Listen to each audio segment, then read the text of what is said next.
Hello everyone, आज के इस वीडियो में हम लोग बी फार्मा थर्ड सेमेस्टर का 2018 और 19 का पेपर देखने वाले हैं। और आज का हमारा जो सब्जेक्ट है वह है फार्मास्यूटिकल्स ऑर्गेनिक केमिस्ट्री सेकंड। आज का जो वीडियो है उसमें हम लोग सीखेंगे कि आपको एग्जाम हॉल में ऑर्गेनिक केमिस्ट्री का कैसे सॉल्यूशन लिखना है। और आज का जो पीडीएफ है वो आपको डिस्क्रिप्शन बॉक्स में मिल जाएगा और पीडीएफ का पासवर्ड आपको यहाँ पे देखने को मिल जाएगा।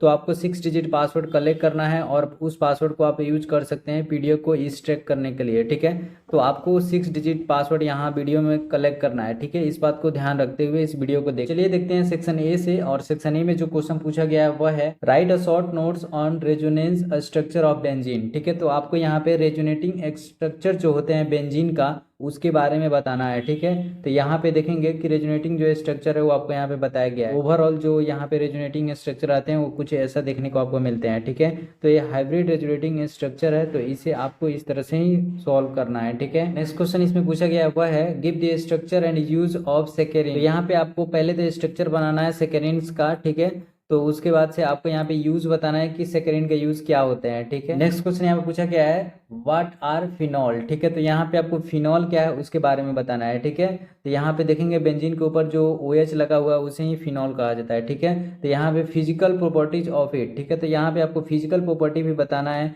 कि फिनॉल में क्या क्या होते हैं फिजिकल प्रॉपर्टी। ठीक है, तो यहाँ पे आपको फिजिकल प्रॉपर्टी देखने को मिल जाएगा। यहाँ नेक्स्ट क्वेश्चन इसमें पूछा गया हुआ है give the resonance structure and use of resorcinol. ठीक है, तो यहाँ पे आपको रिसोर्सिनॉल का यूज भी बताना है, ऊपर से आपको रेजोनेटिंग स्ट्रक्चर भी बताना है। ठीक है, तो यहाँ पे रिसोर्सिनॉल का रेजोनेटिंग स्ट्रक्चर भी मिल जाएगा आपको। यहाँ पे आपको स्ट्रक्चर देखने को मिल जाएगा, उसके बाद से आपको यहाँ पे यूज देखने को मिल जाएगा। नेक्स्ट क्वेश्चन इसमें पूछा गया है what is difference between fat and oil. ठीक है, तो यहाँ पे फैट एंड ऑयल का आपको डिफरेंस बताना है जो कि यहाँ पे टेबल पे बताया गया है। ठीक है, तो आपको भी ऐसे टेबल बना के बताना है ताकि टीचर को चेक करने में आसानी हो और आपको मार्क्स इजीली दे सके। ठीक है, तो यहाँ पे इस बात का ध्यान रखते हुए ही आपको सॉल्यूशन लिखना है। ठीक है, नेक्स्ट क्वेश्चन इसमें पूछा गया हुआ है डिफाइन आयोडीन नंबर। ठीक है, तो यहाँ पे आपको आयोडीन नंबर या फिर आयोडीन वैल्यूम के बारे में बताना है। ठीक है, इस तरह से आपको यहाँ पे आयोडीन नंबर के बारे में बताया गया है, ऐसे ही आपको भी बताना है। ठीक है, तो यहाँ पे आपको फॉर्मूला भी लिखा गया है, तो आपको भी फॉर्मूला लिखना है क्योंकि आयोडीन नंबर्स का वैल्यू जो है वो इसी तरह कैलकुलेट होता है। ठीक है, नेक्स्ट क्वेश्चन है इसमें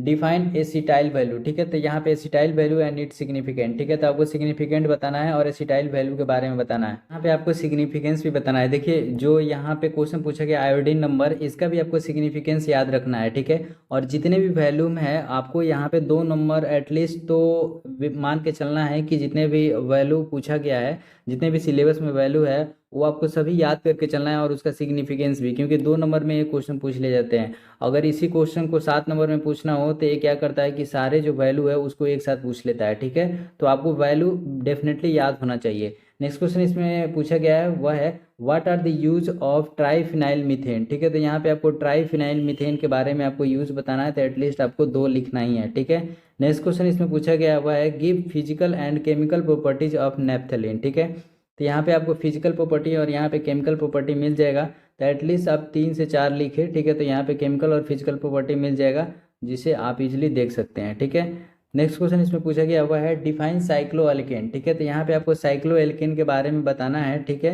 तो यहाँ पे साइक्लोएल्केन का कुछ एग्जांपल भी लिया गया है जिसको यहाँ पे स्ट्रक्चर्स पे बनाया गया है। ठीक है, तो अगर आपको एग्जाम हॉल में याद रहता है तो ठीक है, नहीं याद रहता है तो कोई बात नहीं है, लेकिन आपको साइक्लोएल्केन के बारे में आना चाहिए और एग्जाम्पल आना चाहिए। ठीक है, क्योंकि 2 नंबर चाहिए तो आपको एक नंबर डिफिनेशन पे मिलेगा और 1 नंबर आपको यहाँ एग्जाम्पल पे मिलने वाला है। ठीक है, तो इस तरह से हमारा सेक्शन ए है वो कंप्लीट होता है। अब चलिए हम लोग सेक्शन बी को देखते हैं, और सेक्शन बी जो है वो 10 मार्क्स कंटेन करते हैं। ठीक है, तो यहाँ पे सेक्शन बी में जो पहला क्वेश्चन पूछा गया हुआ है explain aromatic electrophilic substitution reaction. ठीक है, तो यहाँ पे आपको एरोमेटिक इलेक्ट्रोफिलिक सब्स्टिट्यूशन रिएक्शन का बारे में बताना है जो कि यहाँ पे बताया गया है। ठीक है, in benzene with respect to halogenation with mechanism. ठीक है, तो यहाँ पे आपको मैकेनिज्म के साथ बताना है। ठीक है, और किसके रिस्पेक्ट में, हेलोजिनेशन के रिस्पेक्ट में। ठीक है, तो यहाँ पे देखेंगे कि हेलोजिनेशन के रिस्पेक्ट में आपको बताया गया है। ठीक है, तो इस तरह से आपको भी बताना है। ठीक है, इलेक्ट्रोफिलिक सब्स्टिट्यूशन रिएक्शन के बारे में। ठीक है, तो यहाँ पे नेक्स्ट क्वेश्चन जो पूछा गया हुआ है give structure synthesis reaction and use of anthracene derivative. ठीक है, तो यहाँ पे आपको एंथ्रासिन डेरिवेटिव के बारे में पूछा गया और उसका structure synthesis reaction and use. यहाँ पे देखेंगे कि आपको यहाँ पे स्ट्रक्चर देखने को मिल जाएगा। ठीक है, उसके बाद से आपको यहाँ पे सिंथेसिस देखने को मिल जाएगा। ठीक है, उसके बाद से थोड़ा नीचे जाएंगे तो आपको यहाँ पे रिएक्शन भी देखने को मिल जाएगा। यहाँ पे लास्ट में आपको यूज भी देखने को मिल जाएगा। तो इस तरह से आपको इस क्वेश्चन को सॉल्व करना है। ठीक है, नेक्स्ट क्वेश्चन जो पूछा गया है वह है explain Baeyer strain theory of stability of cycloalkane and give its limitation. ठीक है, तो यहाँ पे Baeyer strain theory of stability cycloalkane का बताना है। ठीक है, जो कि यहाँ पे बताया गया है। ठीक है, उसके बाद से आपको उसका लिमिटेशन भी यहाँ पे बताना है। ठीक है, तो यहाँ पे आपको लिमिटेशन भी देखने को मिल जाएगा। पहले तो आपको एक्सप्लेन करना है। ठीक है, जो कि यहाँ पे सब एक्सप्लेन किया गया है। देखिए 10 नंबर का क्वेश्चन है तो ये काफ़ी लंबा क्वेश्चन हो जाता है। ठीक है, लेकिन आपको ऐसे ही एक्सप्लेन करना है। लिमिटेशन यहाँ पे देखेंगे तो कुछ लिमिटेशन है जिसके बारे में आपको बताया गया बायर स्ट्रेन थ्योरी का। ठीक है, तो इस तरह से हमारा सेक्शन जो बी है वो भी कंप्लीट होता है। अब चलिए हम लोग चलते हैं सेक्शन सी के तरफ। और सेक्शन सी में जो पहला क्वेश्चन पूछा गया है वह है give the structure and use of DDT, BHC and chloramine. ठीक है, तो यहाँ पे आपको डीडीटी, बीएचसी और क्लोरामाइन का स्ट्रक्चर और यूज बताना है। ठीक है, तो ये 7 नंबर में क्वेश्चन है तो थोड़ा डिटेल में लिखेंगे तो अच्छी रहेंगे। ठीक है, तो यहाँ पे आपको देखेंगे स्ट्रक्चर और यहाँ पे यूज देखने को मिल जाएगा। कभी कभी ये 2 नंबर में भी क्वेश्चन पूछ लेता है तो आपको डेफिनेटली आना चाहिए। नेक्स्ट क्वेश्चन यहाँ पे है डिफाइन एरोमेटिक अमाइन। ठीक है, तो यहाँ पे आपको एरोमेटिक अमाइड्स के बारे में बताना है, जो कि यहाँ पे आप देख सकते हैं। And give resonance structure of aniline. ठीक है, तो यहाँ पे रेजोनेटिंग स्ट्रक्चर एनिलीन का देखने को मिल जाएगा। ठीक है, जैसे कि आप यहाँ पे देख रहे हैं। ठीक है, अब चलिए नेक्स्ट क्वेश्चन पढ़ते हैं explain the basicity of aromatic amine and effect of substitution. ठीक है, तो यहाँ पे आपको basicity of aromatic amine and effect of substitution के बारे में आपको बताना है। ठीक है, तो यहाँ पे बेसिसिटी ऑफ एरोमेटिक अमाइन देखने को मिल जाएगा। ठीक है, तो इस तरह से आपको सारे क्वेश्चन को यहाँ पे करना है सीरियल वाइज। ठीक है, तो यहाँ पे एक एक करके सारे क्वेश्चन को सॉल्व करना है। नेक्स्ट क्वेश्चन इसमें पूछा गया हुआ है explain the principle involve in determination of saponification value. ठीक है, ऑफ फैट एंड ऑयल। यहाँ पे देखेंगे तो principle involve in saponification value of fat and oil यहाँ पे आपको देखने मिल जाएगा। ठीक है, तो यहाँ पे आपको प्रिंसिपल है, उसके बाद से यहाँ पे आपको रिएक्शन है। ठीक है, तो यहाँ पे आपको रिएक्शन देखने को मिल जाएगा। ठीक है, तो इस तरह से आपको यहाँ पे रिएक्शन कंप्लीट लिखना है, प्रिंसिपल भी यहाँ पे कंप्लीट लिखना है। ठीक है, तो सपोनिफिकेशन वैल्यू का फैट एंड ऑयल, देखिए काफ़ी इंपॉर्टेंट क्वेश्चन हो जाता है saponification value of fat and oil. ठीक है, क्योंकि बार बार इसे पूछा जाता है तो आपको इसे अच्छे तरह से तैयारी करके जाना है। नेक्स्ट क्वेश्चन यहाँ पे पूछा गया है why phenols are acid in nature. ठीक है, तो यहाँ पे पूछा गया है कि आपको फिनॉल क्यों एसिड इन नेचर होता है। Explain effect of substitution on acidity of phenol. ठीक है, तो यहाँ पे आपको बताना है कि इफेक्ट ऑफ सब्स्टिट्यूशन क्या होता है एसिडिटी ऑफ फिनॉल में। ठीक है, तो यहाँ पे आपको देखेंगे तो effect of substitution on acidity of phenol आपको देखने को मिल जाएगा। इसी तरह करना है जो भी यहाँ पे क्वेरी लिखा गया है। नेक्स्ट क्वेश्चन यहाँ पे है what is principle and procedure. ठीक है, तो यहाँ पे आपको प्रिंसिपल और प्रोसीड्यूर के बारे में बताना है। Involve in estimation of acid value of fat and oil. ठीक है, देखिए फैट एंड ऑयल से काफी इंपॉर्टेंट क्वेश्चन आते हैं और काफी बार क्वेश्चन पूछे जाते हैं, ऐसा नहीं कि एक बार पूछा जाता है, ये काफी रिपीट क्वेश्चन होते हैं। ठीक है, तो फैट एंड ऑयल से ये सब क्वेश्चन जैसे saponification value, difference fat and oil में। ठीक है, तो ये सब आपको डेफिनेटली आना ही चाहिए। ठीक है,